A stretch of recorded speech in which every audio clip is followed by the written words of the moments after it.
Welcome. I'm Dr. Jamie Wells, and I'm very excited. I'd like to preface that my guest today, I'm only going to begin with the highlight reel because I need to take a nap based even on the highlight reel, what he's been able to accomplish in his lifetime. We're going to talk all things medicine, and we're excited to bring you on with our inaugural series.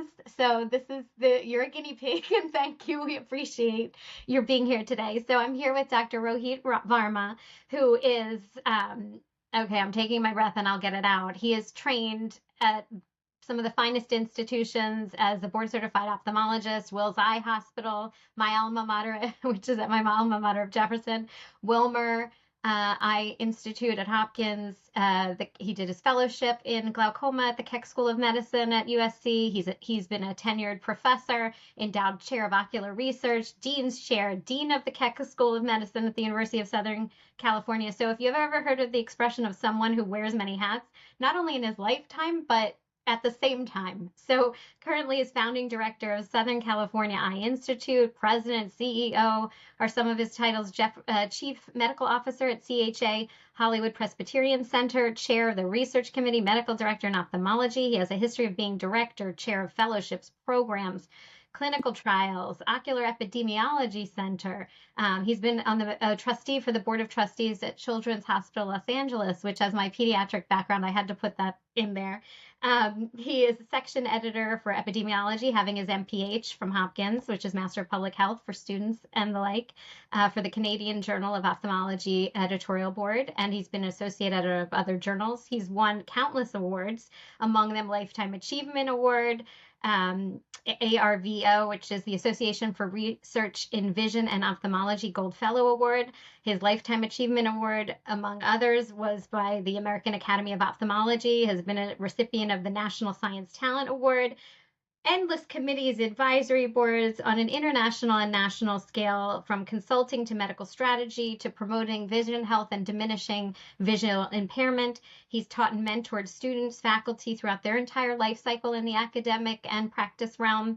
He has had major grant support and is recipient in his history of and been principal investigator in research trials from that were sponsored by NIH, the National Eye Institute.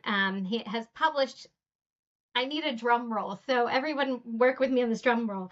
Peer-reviewed journals, 331 publications of peer-reviewed journals, and that doesn't even encompass the non-peer-reviewed journals, the contributed chapters, books, distinguished lectures, and on and on. And you'll learn very soon. I could take the entire duration of this going through his experience, which brings me, welcome, Dr. Varma. Thank you for being here again. You're very kind. You're very kind to introduce me that way.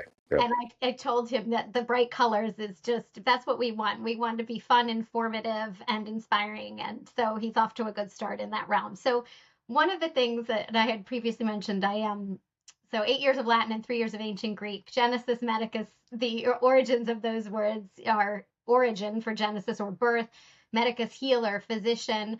I would love to start on a more 30,000-foot view before we switch to a more granular one.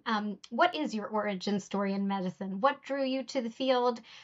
Were things done by intention or happenstance? How you evolved in all of your, as I said, many hats before, for the benefit of students and when they're sitting in medical school now, could you have envisioned being a researcher, leader, lecturer, practicing physician, etc.? If you could give a little insight on that regard, it would be greatly appreciated.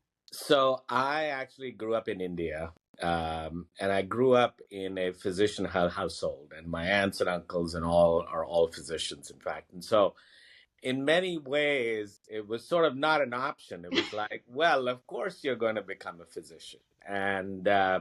And so I would see my father, who would operate well on patients. I would see my uncle, who's an ophthalmologist, who would also, in fact, operate on patients. And in particular, I would see the sort of impact they would have on people's lives.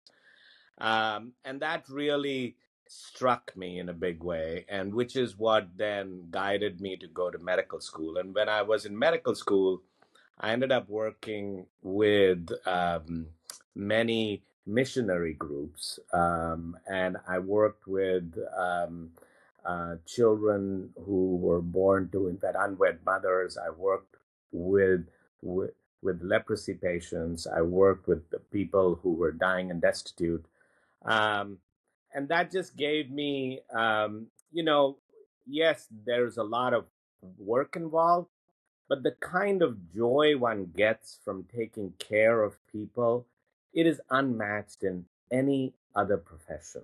In any other profession. And I think it's why medicine is such a respected, I guess, profession even today.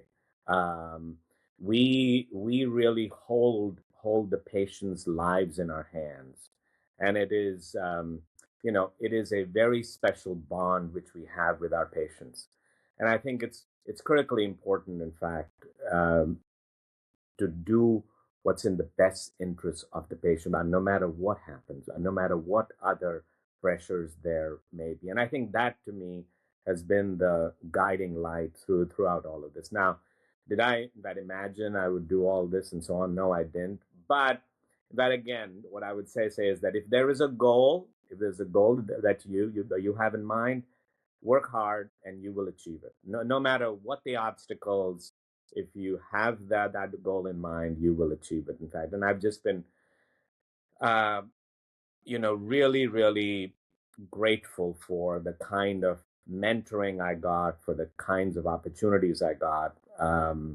I was born and grew up in India. I came to the U.S. as an immigrant. The U.S. is one of the most amazing nations in the world. In fact, we get so many opportunities to do so many things. And my primary aim when I first came here was to be doing research, because I'm interested in investigation and, I guess, discovery, trying to find new ways of doing things, and which is why I've been involved in research. And then over time, um, there are various ways to make an impact in medicine. One of them, which is important, is to be taking care of patients, where you take care of one patient at a time and so on. The other approach is to be doing public health, which is where you can look at the health of large numbers of people and make a difference in the lives of large numbers of people, in fact. And so my life has been a mix of that, trying to take care of patients well in the clinic, while at the same time trying to do work on large populations to make a difference in their lives. I grew up in a medical family. All of our grandparents lived with us. We contributed to their home health care, which I'm a huge proponent of multi-generational exposure to children. And my So grandfather was true. born in the 1890s. He was a civil and architectural engineer. He could simultaneously do a painting in one hand, play on the piano in the other. He taught me the Pythagorean theorem when I was 4, did portraits for me every um, day after school, and I would draw him something back. My father was a physician, and I had the great luxury of, from childhood going to rounds with him at the hospital. And then when I was in medical school, the full 360 degree moment was getting to do my elective with him side by Oh, side wow. in Wow. practice. So Wow. I can appreciate, So and lucky. Yes. what I can say is that definitely I would add the privilege that I don't think people realize of being part of people's life in their most joyous to their most stressful to every part of the entire span of the life cycle is so Yes. precious. So it is a very unique, and I really think that's what drives most people who go into medicine. And of course, you need to excel in math and science with regard to that. Um, but it sounds as well like you have such career agility because of your interests of you've been able to be front to front with the patient, step back, deal with populations. That's probably intellectually stimulating to you at different points. It's probably allowed you at different points of life to do enter and exit different things because you've informed with regard to medical implants. You've been formed with regard to faculty and teaching, and there's a versatility with this background, I think. Would you agree? In your Yes. field in particular, if you could, for someone who doesn't know what ophthalmology is, if you could give a brief um, what terrain it covers and what the trajectory would be for a student who's interested in Sure. Sure. So, in fact, I guess ophthalmology is all about vision and eyes. The eyes are, as many people have said, are windows to the world. They are the one particular sense that people least want to lose. So after having a brain and a heart, people want to be able to see. They're willing to give up many other, senses, but vision is the last thing that they want to give. And I think that gives you a sense of the value people place on vision. And so, what ophthalmology is all about is to make sure that people age in a way that they can continue to see well for the rest of their lives. There are numerous conditions which people have, going from genetic conditions to age related disease. And ophthalmology, in essence, addresses that, trying to prevent people from losing vision. And now, in many instances, getting people vision back that they may have lost. And so we've made enormous advances. And in particular, in many of the age-related conditions, we've made enormous advances where we've been able to bring vision back. Now, one of the most gratifying procedures that we as ophthalmologists do is taking out cataracts, which is where the lens in the eye gets cloudy with aging. And then what one can do is one can do a quick 20-minute procedure and take that cloudy lens out and put in a new lens in the eye. And people get vision back. They're able to see all of a sudden things which they could not see before. And it changes their lives. It changes the quality of their lives many times, particularly in countries such as Africa, in Asia, and so on, in those continents. Uh, People who are not functional, who cannot do anything, once they have this cloudy lens removed and have a new lens placed, they're able to now function and do work and not be dependent on others. And it completely transforms their lives. And so ophthalmology is one of those areas where, as in fact, I would say you can transform people's lives. So come join us. Well, you also get from just even a profession standpoint, you can be more surgical or medical at different points. Very So true. of that realm, it affects children, it affects adults. The geriatrics has a special population, so you really can find your niche that cuts through. And as I said to you before, full disclosure, I have three. I in my brain right now, I have, or on my shoulder, I have three extended family members in your domain. So I'm hearing their voices, and I've lived my whole life and how life really. I mean, from projectiles to trauma to things that are. I Oh, mean, and yeah, to your point as well, you really can find your first systemic signs of disease through just examination of very the true. eye. Very, So that's such I could talk to you endlessly with regard to that, but I'm going to pivot to ask you to speak to your role at Genesis Medicus with regard to you're a chief academic officer. Tell folks what a DIO does, what your how you've been as you have been described to me, quote unquote, as a true visionary, and pun absolutely intended. Um, in fact, quote unquote, with regard to just really advancing the preceptor um, pivotal in launching multiple Genesis sponsored residency programs with FQHCs, which for people who don't know, are federally qualified health centers. What is it that drew to you? Describe what it is that is your vision with regard to that, where we've been, where we are, and where we're headed in medical education, and why you feel this preceptor model is so innovative or important, or I don't want to choose your words for you. right. Just to start out with the last part first, which is that uh, medicine is one of those fields where mentoring and learning from the mentors is critically important.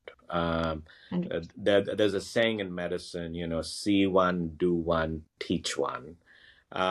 It's all about being around people that you trust, people that you respect, people who have enormous experience and who can then share that with you and learn from them. So, there's internship and all these things, but even in a medical school, when you're around physicians that you respect, you automatically gain an interest in that area. And so, for me, being a preceptor is very, very important because you are being a role model and you're training that next generation of physicians who are going to be the ones who actually will Take take care care of of us, right? I knew it was that. So, so it's so important, in fact, to do that. Now, what does a DIO do, and what is my role been? A DIO is in charge of all the academic programs in an institution. And what they end up doing, in fact, is that they make sure that the programs are run in an appropriate way, which means you pick the right preceptors, you organize the various rotations, you make sure that all the correct evaluations are done, you make sure that the medical students, in fact, have a forum to share their views. So in essence, you're kind of the academic individual in fact, at that institution that addresses all of the educational concerns with the students, but then also looking in that outward, you are the one that represents the in that institution to various other regulatory bodies and make sure that you meet all the appropriate regulations and so on, and that you're doing things per the rules and so on. So that's what a DIO does. I have always loved teaching, and that's because I truly feel, in fact, that one of the joys of being a physician is to spark that interest in medical students or residents or fellows or the faculty, where they then sort of get engaged and are enthusiastic and want to do more. To me, I will take enthusiasm over expertise any day, because the more enthusiastic you are, the more time and effort and energy that you will spend, and you will do a much, much better job, in fact. And I think, in particular, when in the medicine, one needs to have that. You need to be in fact enthusiastic. We say joy is underrated and it should be included in the vital sign. It's critical to dealing with the conflicts that arise in the stressors of life in every aspect. You should, the ability to go from joyous to joyous to serious should be championed as opposed to be critiqued or anything like that. Very true. I Very mean, true. I can't agree with you more. And with regard to that, I'm sure medical students watching would want to know how do what should be their expectation with regard to rotations? What skills should they expect to acquire? What are the do's and don'ts? How can they get the high honors versus pass versus fail? What are some tips with regard to what their expectations should be? Because at that time, I mean, I'll speak to especially the pediatrician in me is in that period of life.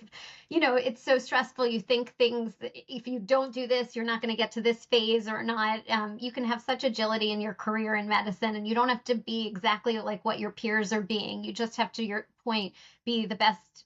I don't want to answer for you, but what kind of guidance can you give students who have such pressure on themselves to and also want to do well? How can they facilitate their success in rotations?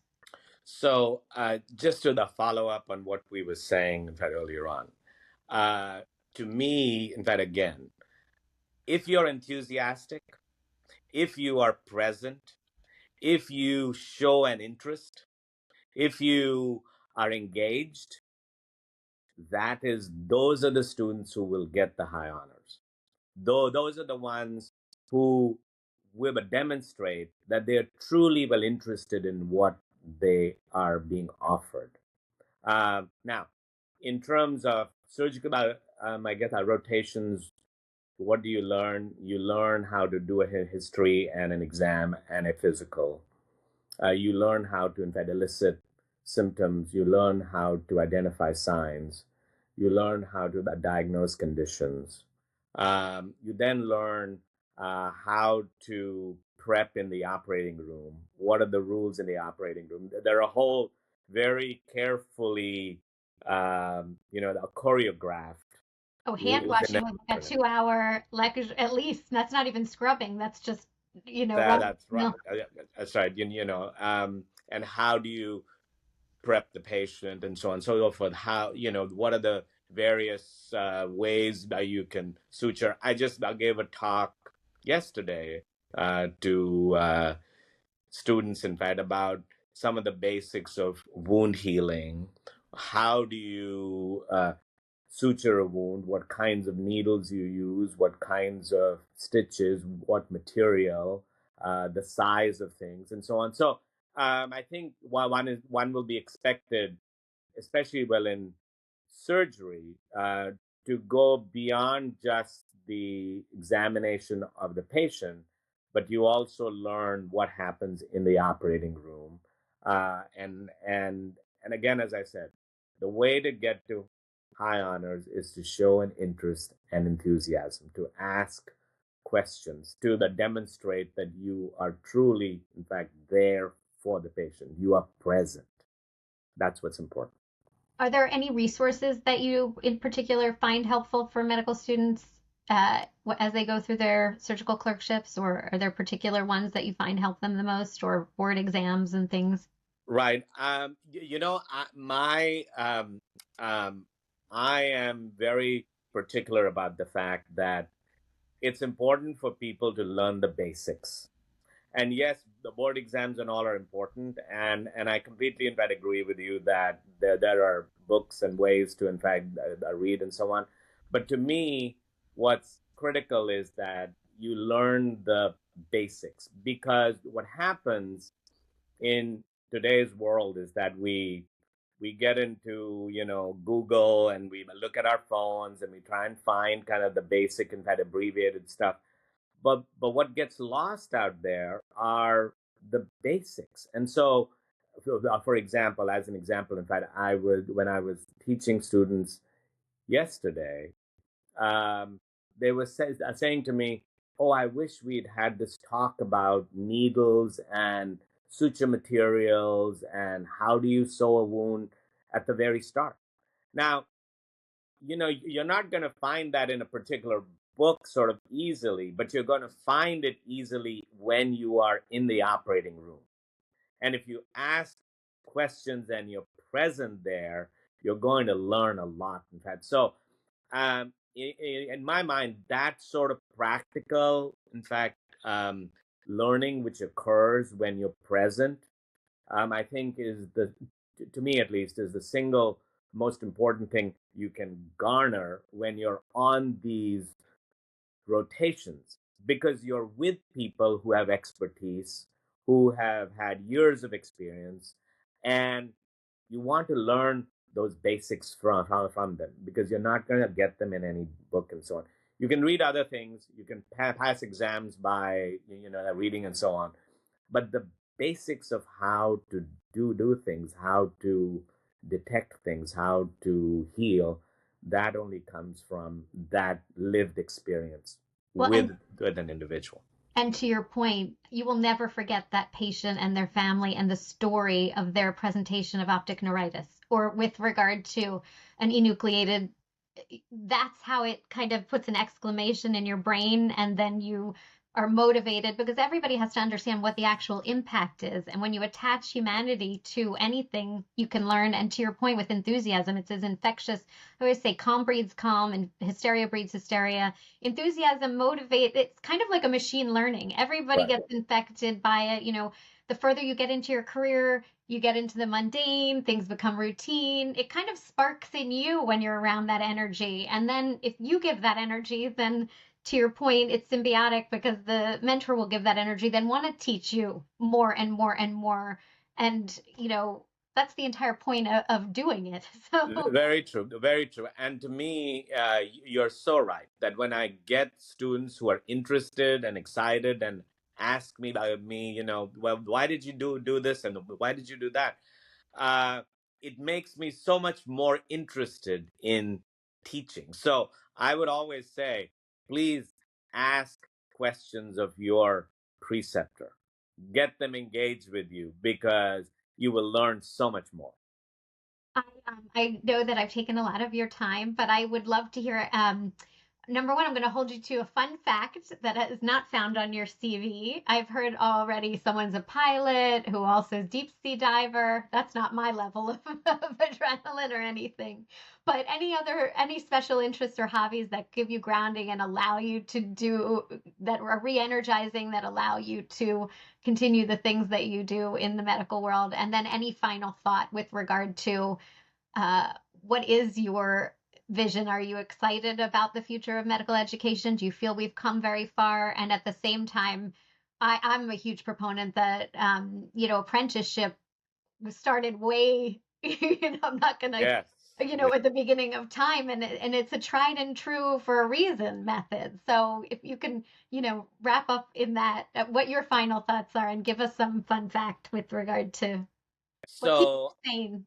right. So I go every year to India, and I take care of patients who ha have leprosy. Mm. In India, it still is a major condition, and people are shunned. Even physicians don't want to go and take care of these patients. And so, to me, um, and I've done this for decades now. They are such grateful patients. They remember you from year to year. They cook special things for you to. I mean, there is just so much love there, and these are the ones who are the shunned people in society. And it gives me an extraordinary amount of joy to take care of them. And so, but every year I make it a point to go and do that. Um, in addition to that, in fact, I just think medicine, as I said at the start, is one of those few professions where you literally make a difference in the lives of people that you touch every single day. And there can be no greater gift that you can give to the world. And there can be no greater joy than making that that that difference in people's lives. So please come on, join us because we need more people. We need more physicians. We're going to need even more over time as we age as a population. In fact, and to have good, caring um, physicians is a real need. So much. I mean, you're preaching to the choir. I'm the fan of the home visit. When I was practicing in New York City, 100% had my cell phone. The patient in their world and understand how to facilitate their success by doing so, and you Right. establish a community, and it grows more of community, and advancing medical and scientific progress reverberates in every industry and every condition. Um, there's perpetual and endless learning. So I echo all of the things you say. I appreciate your spending the time and for the work that you do. And Sure. thank you so much. You're Uh, so welcome. have a wonderful day and look forward, You too. hopefully, when I'm out in California, getting to meet you in person. Would love to. Have a wonderful day. All right. Bye bye.